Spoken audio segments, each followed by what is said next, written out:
Hey SoCal, this is Gwen at SoCal Volleyball Club from the SoCal Wellness side of the building. Part of what we're trying to embody over here is injury prevention, and that's one of the reasons I started the sports performance program here. The stronger, more flexible you are, the more balanced your body is, the better athlete you're going to be, as well as you're going to prevent probably a multitude of injuries if you're really strong. So over the next few weeks, I'm going to be doing a series of videos, and I'm going to be going over some anatomy and physiology, some common injuries, some surgical procedures, as well as some rehab exercises and strengthening for knee problems. So that's what the series is going to be over the next few weeks. Make sure you stay in tune and follow each video as they go. So following this intro, today I have a video clip to explain some anatomy. So that's what you'll see today. And I just want to remind you that we still have spots. We'll make more spots for you at the sports performance program. You can email me, you can call me, you can hunt me down here at SoCal. I'd love for you to still be a part of that program. And there's also going to be some upcoming clinics and classes for the summer which you won't want to miss for your preseason tryouts for volleyball. Any other sports are welcome too. I love working with all athletes. So stay tuned to the video and we'll see you guys soon. In this video clip, we will be discussing the knee joints. I will cover the articulations, the movements permitted by this joint, and also discuss some of the ligaments which are involved in supporting it. In this animation here, we can see that the knee joint consists of the distal end of the femur articulating with the proximal end of the tibia. In addition, the patella also participates in the knee joint. We often describe this joint as three joints in one. There's an articulation between the femur and the patella, and a two between the tibia and femoral condyles. Here we can see the medial condyle of the femur and the medial condyle of the tibia. Here's the lateral condyle of the femur and the lateral condyle of the tibia. When watching this animation again, you can note that the fibula does not participate in the knee joint. This particular synovial joint is a hinge joint. Movements permitted at this joint include extension and flexion. This picture here on the left, we can see an extended knee joint, and the one on the right is a flexed knee joint. These hinge movements are also combined with gliding and rolling, and with rotation about a vertical axis.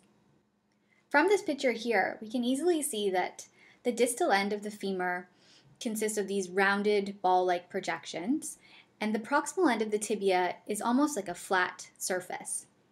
To help increase the congruency between these two bones, we have menisci. In this superior view of the tibia, we can see the menisci. Here we have the almost complete circle-shaped lateral meniscus and the C-shaped medial meniscus. Both of these menisci consist of fibrocartilage. They act as shock absorbers and also help to increase the congruency between the distal end of the femur and the proximal end of the tibia.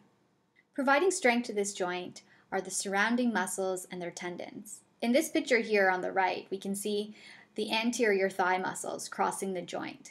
These particular muscles are quite large and serve a very important function in stabilizing this joint. In addition to the muscles and their tendons, we also have many ligaments which help to reinforce this joint, and I'll briefly mention these here in a minute. Of these two structures, the muscles, because they are so large, they play a very important role in stabilizing the knee joints, and therefore many knee injuries are preventable through conditioning and training of these particular muscles. In both of these anterior and posterior views of the knee joint, we can see the menisci in a different view. Here's the medial meniscus, and here's the lateral meniscus. We can see these large condyles of the femur, which are round-like projections, sitting on top of the proximal end of the tibia, or the tibial plateau, and it's quite flat. So these menisci, you can really see their importance here. In addition to these structures, we also have ligaments helping to support this joint. Here we have the anterior cruciate ligament. It's named the anterior cruciate ligament because it starts on the anterior side of the tibia. Cruciate means cross. It crosses over with the posterior one, which we can see a little bit of it here behind. On this picture here on the right, we can also see the posterior cruciate ligament, and it's named based on where it starts on the posterior aspect of the tibia. These two particular ligaments play an important function in preventing the rolling of the condyles on top of the tibial plateau. In this posterior picture of the knee joint, we can see some of the extracapsular ligaments of the knee joint. Laterally, we have the fibular collateral ligament, which runs from the head of the fibula, you can see here, up towards the lateral epicondyle of the femur. This particular ligament is strong and cord-like. On the medial aspect of the knee joint, we have the tibial collateral ligament, which attaches to the medial condyle of the tibia up towards the medial epicondyle of the femur. These two ligaments are very important in providing stability to the knee joint when we're standing in the extended position. They also permit and limit rotation of the knee.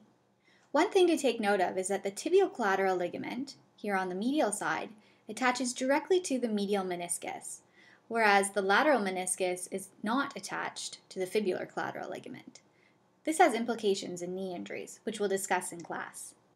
At the end of this tutorial, you should be able to answer the following 4 recap questions.